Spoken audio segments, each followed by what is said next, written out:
Good day to you, Grade 12 learners. Welcome to today's mathematical literacy lesson. My name is Bernard Donko.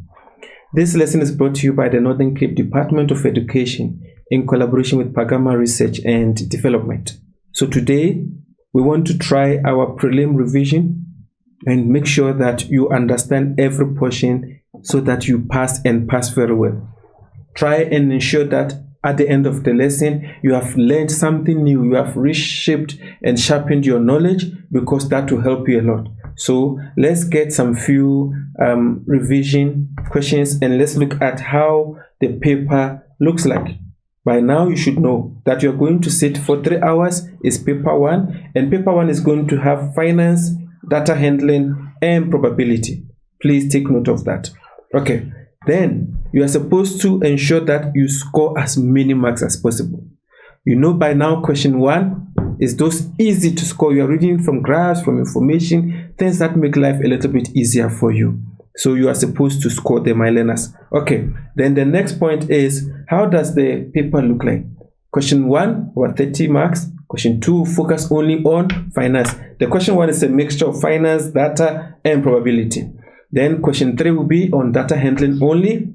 Question 4 and question 5 will be unintegrated topics, meaning you will find questions on finance, you find questions on data, you will find questions on probability to form other sets of questions. Probability will not be set on its own, it will feature throughout the paper. So here we'll then be looking at familiar and unfamiliar context, things that you already know, what teachers have taught you, and then we also look at things that need you to think a little bit. That's what we call as the unfamiliar. It is not limited to the context in CAPS document. What it means is that if we want to ask you questions that are needing you to think, we don't just have to bring you things that are from a textbook. We can bring you things that allow you to think. You should be able to understand and work with VAT, know what they mean, what's the UIF as unemployment insurance fund. You should be able to find out the non-taxable deductions. You have pension fund, you have UIF, you have donations. What do they mean? When we talk of VAT, what values are VAT exempt? Remember, we are revising now. You should know what is the percentage. What values do we not calculate VAT on? All of them are supposed to help us. So when you are given, you know most of our exam, we are going to repeat here and there certain questions. You have to be able to work out what is the pension fund amount. You have to be able to calculate the UIF. If they have given us donations, how do we work with them? Those are the things which are extremely important. You should be able to identify the tax brackets, calculate the rebate, calculate the medical tax credit. They are all very important. So what I need you to do now, I am giving you certain steps that will help you to use your calculator, something like this if you do have.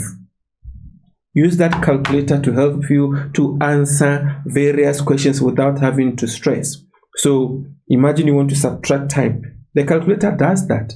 If you want to add time, the calculator does that. So all the buttons that you need to use, I am showing them to you so that you can use them. Meaning, along the way, pause the video, try and see if you can follow the example that I'm giving and be able to use it.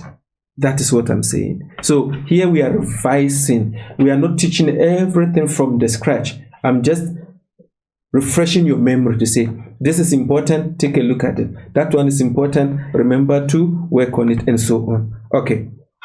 Another example is where I've given you values that I need you to use the calculator to press them. My learners, it is all about practicing, practicing, practicing. When you don't practice, it becomes a challenge. When you don't practice, you are definitely going to make mistakes somewhere. So take note of that. So like with this question, you find that the examiner is giving us about 4 marks. How do you get those 4 marks? You can easily use the calculator. So when I say time button, I am referring to this button. You look on the calculator and you find it. And then you just follow the steps that I'm giving to you here. You are going to get all the marks and you're going to be so happy about your progress. That is what we want from all of you. So again, I am reminding you to practice, practice, practice. Learn about your terms because they will be explaining things and asking you to give your explanation of those. Like for example, when they say what is a tax rebate, it means I want you to write something like this. If they say what is a gross income, you have to be able to write what the examiner wants. So now let's look at UIF. What is it? Full explanation is what? Unemployment Insurance Fund. It will be very interesting. When you don't revise, you will get into the exam center. You will know the unemployment, you will know the insurance, but then the F, you forget. And it will not give you the marks. So it's what? Unemployment Insurance Fund. What is it? I have given you all the explanation. What is the most important point here? On the UIF, the employee pays 1%, the employer pays 1%. So what it means is that the total from the employer and employee which goes to the fund is 2%. Sometimes the examiner will purposely try to trick you to see if you understand what is happening. So here, I have given you some scenarios which can allow you to identify where common errors occur. Let's look at the first one. Example, when the examiner is asking to calculate the VAT exclusive amount, you end up calculating 15%. No. What? If I'm saying you must calculate the VAT exclusive amount, it means that the item has already got 15%. So you don't go and find 15%. What you do, you find 15 out of 115. Out of 115 because the item contains VAT. You only say times 15% if you wanted how much VAT. Okay. Another common mistake that sometimes you learners you do, you are required to calculate the total UIF total, but then somebody goes to calculate only 1%. So that 1% you must times it by 2. That's what I'm asking you to do here. When they say total, meaning 1% from the employee, 1% from the employer. Sometimes when they ask you to calculate the income tax, then you go and calculate taxable income. Like, no, you have made a mistake. You can use the taxable income, which is annual taxable income. You work, and decide how much tax to be paid there. Now, sometimes you forget to subtract the non-taxable deductions. If the person has pension fund, somehow, somewhere you have to subtract the pension fund before you can keep on with your calculations. You see what I'm doing now? I am showing you the various errors that you can make, and then what can we do about them in terms of avoiding. Sometimes the examiner says calculate the tax payable using the monthly taxable income. Then you forget that the tax table is talking of annual, meaning even if they have given the monthly tax, you have to multiply it by 12 before you work it out. Sometimes they give you a situation where the person has got a bonus. Don't forget, you pay tax on a bonus, but you don't pay pension fund on a bonus. So you have to learn about these things. Sometimes you make a mistake to go and subtract the rebate before you even work out the tax. If you are not careful, you're going to make a variety of mistakes. So all these tips are there to help guide you to ensure that you minimize the errors, because I think you have studied enough. It's just about touching up here and there to ensure that you do not make any mistakes. All right. So here I've given you an example in terms of VAT. The examiner says that the item costs $2,599. The price does not include VAT, so you must find the VAT. That one is easy. You just say times 15 over 100, you get the amount. That's how much VAT. Then, if you don't want this way, you can go and say times 0.15. It will still give you the same answer of 389 Rand and 90 cents. Now, let's look at example number 2. The examiner says calculate the VAT inclusive. Once you see VAT inclusive, it means that the item does not have any VAT there. Meaning, calculate the 15%, get the answer, add it. That's what you mean by calculating the VAT inclusive value. So do you see the example that I'm giving you here? I've calculated 15%, which is 18 Rand. The VAT inclusive value means I must add the 120 and the 18 Rand, meaning the person has to pay 138 Rand. Now let's look at exam type questions then. Here is an example of a bank statement. Look carefully, look closely. You should be able to see the questions that I'm talking about. What I need you to mostly look out for are those informations that the examiner gives, like POS, point of sale, ATM, automated teller machine. All those are very important figures. The first question the examiner is asking you to do is to define the term credit. You should be able to explain it very clearly. What is credit? Okay? All right. So example, when talk of credit is payment into a bank account or amount deposited or paid into an account. That is a credit. Okay. 1.2. Let's go back. It says interpret the minus sign. Why is there a minus sign on the statement? And then the meaning is that it means that it's the amount that is owed to the bank, or it's an overdraft amount, or the money used above the available balance. That is the reason why there is a minus sign. How about where some values are missing? Like in our case here, you have to calculate it. Remember, we are revising, so we are not sitting and doing everything. What I need to do, you pause, watch the video again, answer it, then you can come and compare your answer with what I'm giving to you. So this is how you do it. Can you see I've said 8,906 minus 2,765. I want you to see where I'm getting the information from. You look here, this is credit that I have, then a certain transaction has happened. Can you see 2,765? So once you subtract the 2, it is going to give you how much money is left, meaning it's going to be 6,141 rand and 26 cents. There's another way of working it out. The negative 2,766, you add it. So you are owing, but you have got money. So you pay your money, you are left with what? 6,141. Let's look at question 1.4. It says determine the total salary deposit. We are talking of what? Salary deposit. So what you need to do is go back and then check, look at all salary, add all of them. That's what you call the total, meaning you're going to have 1, 2, 3. Add them and you are going to get the total. And this one can give you about 3 or 4 marks. So we need to find a way to ensure that you practice these ones and score as many marks as possible, because I feel and I know very well that you are going to do very well. Okay.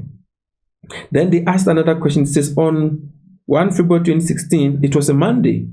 Determine the number of weekdays, excluding weekends, covered by the period of the bank statement. So here you have to sit and count the number of days that are there. And if you can check there, from 11 February, it was Thursday, 26 February, it was Friday, total number of days. If you count all of them, you're going to get 12. All right, now let's look at another one then. Calculate the cash withdrawal fee of an amount of 5,490 that was withdrawn at an ATM. Now you see they're asking to calculate the fee. So it means that the examiner has given you a formula. Look on the right side here. If you withdraw at ATM, this is the formula. If at point of sale, like you have gone to the shop and then you ask them for cash back, that's what you call point of sale. It's 5 rand. Another ATM, this is the formula. Are we together? So for you to answer this question, what you do, you write down the value, the 6.70 rand plus 4 rand plus 120% of the amount that you have withdrawn. So all in all, we are going to add all the values, and that should give you 76 rand and 56 cents. Again, pause and check, where am I getting these values from? Remember, we are revising, so it's extremely important that you answer them on your own. Let's look at 1.1.7. State whether the debit order made on 15 February 2016 was internal or external. Was it made internally or externally? Meaning, I want you to go closer and check, read the information. It is from external debit order. All right. Then let's look at the other question. Here I am giving you other types of questions that I hope you can be able to answer fairly easily, so that you can help boost your confidence in this regard. The first one, it says BBC Bank has 2 different interest rates for fixed deposits depending on the amount of money invested. Table 2 below shows the annual interest rates for different amounts invested. 1.2.1, Mr. Simmons invested 9,500 on 1 January 2015 in a BBC Bank account. Show that the final amount in his account will be 10,108 rand after 1 year. So then they gave us the interest That applies to the amount that we are depositing, which means that if you deposit anything that is less than 10,000, the interest is 6.4%. If you deposit more than 10,000, is 7.4%. So this person deposited 9,500, which means it is less than 10,000. Therefore, we are going to use the 6.4% interest. So this is how you are supposed to answer that question. This is the amount that we deposited. When you see that I am writing 106.4, it is the same as saying 6.4% of 9,500. Then once you get your answer, you add it to 9,500. Okay, so those of you who are a bit faster in this topic, it means you add 100 to the 6.4%. That's 106%. The 100 will represent the original money of 9,500, and the 6.4 is the interest that is coming in. So then you get your 6.4%, which will give us total of 10,108 rand. If you don't want it that way, you go to the approach that I'm giving you. Get the amount, then add it to what was invested. Let's look at question 1.2.2. Now that you know the total, the examiner says, hence determine the final amount in his account at the end of 6 months, meaning we did not leave the amount for the whole year. Remember, these interests are annual. So if the person had left it there for 6 months, what do? We have to find out, divide by 2. The interest for 6 months is what? Half. Because first 6 months, the next 6 months. Are we together? So the 7.4%, we are now going to divide it by 2. Okay, now that we know 7.4 divided by 2 is 3.7, we are now going to say 10,108 times 3.7%. It means we are now going to get an interest of 374 rand. What do we do with that money that we have gained? We add to the 10,000, or we add to the amount which is already in our account. That is how you answer such questions. Okay, so whenever you feel like it is not making clear, you pause the video, look at how I've responded, look at my example and the answers, and definitely I'm sure you'll be able to get it correct. Now there's a different question. It says the owner of a small business employs domestic workers. The table below shows the minimum wage rates for domestic workers employed. The minimum wages for domestic workers are the following: per hour 10.59, a week is 476.55, a month is 2,065.05. That is from 1 December 2014 to 13 November 2015. And then the prices change from 1 December 2015 to 13 November 2016. So there's a portion that is not there. But the first question the examiner says you must answer is define the term inflation. When we say inflation, what is it? Write your own answer. Let us compare with what I am showing you now. So when we say inflation, it is the increase in price for goods and services from one period to another period. It's the increase in the price of goods and services over a period of time. Or inflation is the rise over time in prices of goods and services. So now 1.3.2 says, use the minimum hourly rate, minimum, to show that the minimum weekly rate in this table for working 45 hours. What should be the correct minimum hourly rate? Look at the 514.80 which we are earning. Let me take you back. There's the 514.80.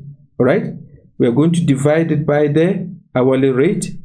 Then that will take us here. Let me show you so that you can see what I'm talking about. 514.80 divided by 11.44. That means that we are having 45. Or you can take the other value of 476.55 divided by 10.59. You still get the same thing. So I'm giving you a lot of options. What I'm saying is, in the examination, try to use any one of them, but ensure that you have written something. Never leave any question unattended, because if you don't write anything, we cannot mark anything for you.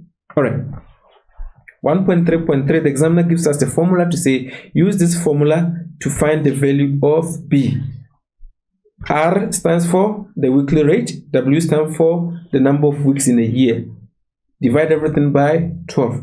So with this, to find the B, then what you do is to substitute the values as follows.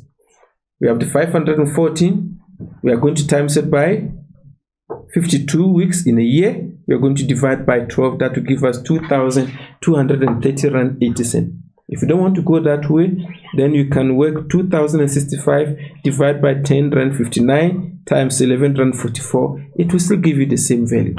You are revising, getting yourself ready for paper 1. There will be videos on paper 2, which I hope that you also be there to respond. Okay, now let's look at 1.3.4. It says, during 2016 November, the company employed 15 domestic workers who each worked a total of 40 hours for 5 days. A. Calculate the minimum wage each of these domestic workers should be paid for the 5 days. This is how you answer such a question. Right. So they have worked 40 hours. We pay them 11.44 per hour. So it means that they are going to get what? 457 rand 60. Let me take it back again. They worked for 40 hours, 11.44 per hour. Multiply the two values, you are going to get 457 rand 60. Now, we've spoken a lot. Let's try to summarize everything that we have done so far. What I'm saying to you, my learner, because you are going to write, and I know you have studied, try to have a target. If you want to score 80-80 or 80 and 90, 90 and 100, of which I think you can even score more, have a target so that you work towards that. Once you have a target, you are not going to sit and play around. You will work and ensure that you pass. That's the reason why I'm giving you homework, with the hope that you continue and you answer them. Learners, that brings us to the end of this video.